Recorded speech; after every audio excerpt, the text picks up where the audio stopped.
Hi there, Chris here. Got a lot of stuff to show. I'm gonna move fast through it, answer questions, and that kind of thing. Also, you probably want to stick to the end because I have something to show you that you just don't see every day. Anyway, we're gonna start off with this. This is an Avis 8345, and this one is for ICs. So I asked steel pinnings.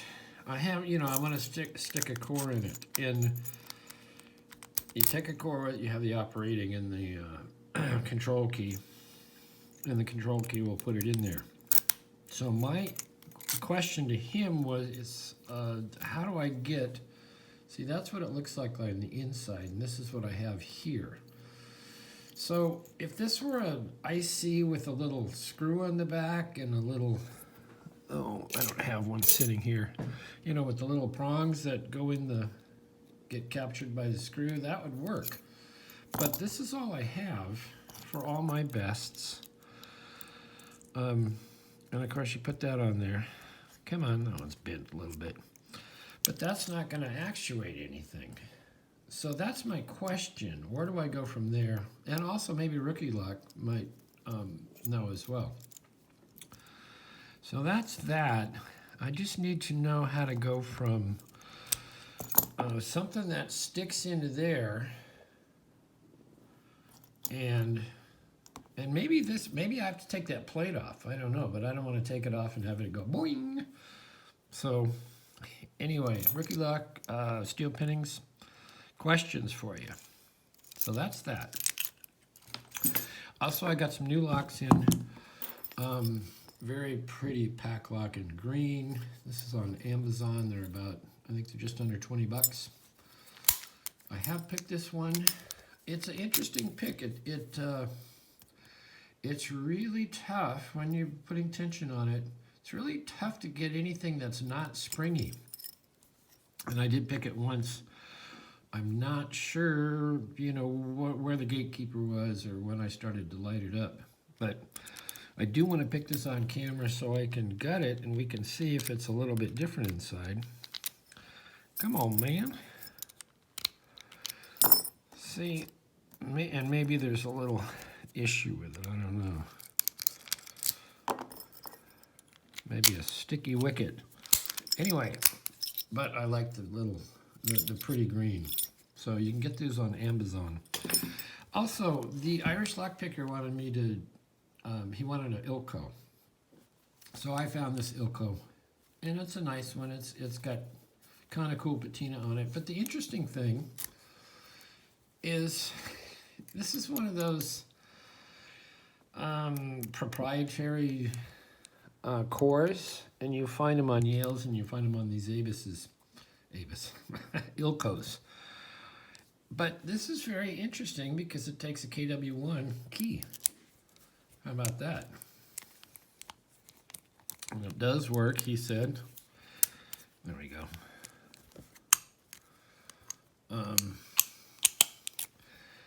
And so it's quite a while back, Doug Picks Locks and I did a trade, and I got some of these Yales from him because he got a box of locks that was kind of cool, and we divvied them up and blah, blah, blah. But anyway, this is one of those interesting keyways. It's not your standard Yale keyway, which is, do I have something? Oh, maybe. That's not it. Donde? I don't know. I don't have one right here. Unless this is one. Yeah, there you go. There's a standard. Speaking of steel pinnings, this is an old challenge lock from him that I picked a long time ago, and it came back to me. But anyway, that's the standard. That's what we think of generally the paracentric Yale keyway. But this one is this other one, and it says a GK, and it has a nice number on there, and it has another, is that a 9? I don't know what that is. Backwards 9. You go like this, it is a G. Okay, so, and that's the keyway. It's straight up. at the top. See, straight up. So you go in here, and of course it works nicely. But I thought, hey, I wonder if this is going to fit. And yes, it does. Of course, it doesn't open it. Wrong bidding, but well, who would have thought? Anyway, once again, thanks to Doug. Oh, FYI, you do want to stay tuned to Doug's whoa, Doug's channel, because I heard somebody sent him a whole box of Master number 3s, and that ought to be a real good package opening. I think he's getting that. He'll probably get that in the next couple of days, so you do want to check that out. So that's that. I'll put this back. So this is going, whoops. This will be going off to the Irish lock picker. I'm still waiting for one more American barrel lock, and someone said they were going to send him a Corbin cylinder. I believe it was a Corbin with 2 keys, but they didn't work. And I said, oh, well, have them send it to me. I'll sort it out and get it working. So still waiting for that. I can't remember who said they were going to send that. What's next? Oh, these. Actually, no, let's go here. I have this. I do have 2 keys for it somewhere. In here. Yes. So Jeff Moss was watching this video, which is I posted quite a long time ago, and was interested, could I pull him these codes, read these codes on the keys for his notes. And he is awesome because he has got this great database and is able to make keys by just looking at them or looking at the lock. So I had this one. I picked it on camera. It's a beautiful old Yale, and it's kind of nice because it has the dust cover, and it's a Sunline Pipe Company. And he says, you know, he saw the video and he says, oh, well, show me all, you know, detailed pictures of this whole thing, and I could probably make you a key for it. Well, and, you know, I didn't send the lock or anything. I just sent pictures. So damned if he didn't come up and make, with a key, send it to me. And it works. So I like to give him all the information I can on any of these Bests or WBs or, what was that, a Yale? So here's this old Best. And there is, come on. There is the number on it. Okay. And I believe there's no other number, so there's a patent number. That's pretty cool. This is Best Universal. Lubricate with graphite. And so I do have the operating key. And I do have the control key. And this comes out. So my question to Jeff is, I don't have a Best code key cutter, code key reader. I do have a Falcon, if I can focus here.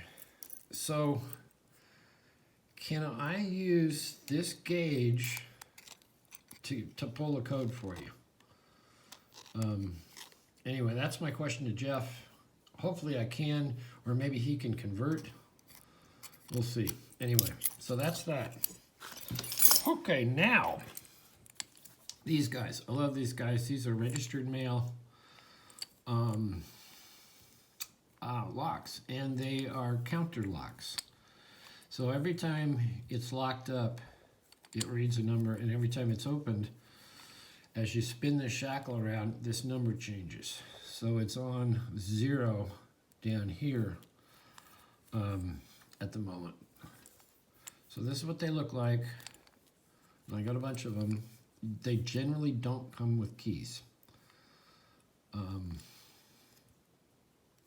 And also, this code on the back is somewhat like a zip code. Of course, these are way, way before zip codes. But this kind of tells you where it was used. Someone has commented. Okay, so they rarely come with keys. Here is a genuine key that fits these. And that's the number on it. And all of these are, let's see, I think this way. Nope, other way. All of these are bitted the same. So if you have this key, you can do it. You can turn it. So it was 0, now it's 1. So that's an original, and it goes in like that. And this is one I made. I copied it and made it one out of this blank. And I also have made it out of brass stock. This brass stock that I get is a little too fat, so this whole thing gets filed down a little bit to fit, and then you got to very carefully file this. But let's see, does this work? If you put it in the right way, it works. So, did I try it on this one? Oh boy. Well, it's not working on that one. Pull another one. All right, should work on this. I put it in correctly. No, it's not working. That's very strange. Because this is still the universal key. Let's see what's happening. Things that happen when you go on camera. Well, there's this one. Let's try this one. That one works as well. Ooh, it's a little tight. Do I have another one? That's there. Let's pull this one. Here's a pretty one. Now, some of these are a little slim. Didn't really want to go. Oh, boy. You're kidding me, right? Now, they won't go back, so I may have to do this with pliers. So this one is just a little bit off. There we go. Just enough off so it's catchy, but it does work. And it works on most of these. I've just picked up the ones that are gonna give me a hard time on camera. But really, what I wanted to show you was something you don't see every day, and that's this. And this is sold, it's a very odd one. This is sold as a U.S. Customs lock. And I can't tell if it's been modified or linished off. I mean, it does, that's the body. And you find a lot of these, some of these, where they've gone into them, they've drilled this out and they replace it with solder. So that it looks like it has been messed with. I have a few that have, like this one is different. I have a few like that. So it has a little window, and there's your numbers, there's your counter. And that one says A, interestingly enough, not a number, it's a letter. So like I say, I don't know. I wish I knew more about it. But I thought, hey, maybe this will work. Well, the key goes in. And does it give it any more turn without? No, it doesn't give it. And so I thought I'd try this one. Nope. So it's obviously a different, this customs one is obviously a different bidding. Am I putting it in the correct way? Yeah, it can only go the one way. Okay, so I thought that was interesting. These are pickable. People pick these without the keys. I have picked one. I know William Mansell picks his.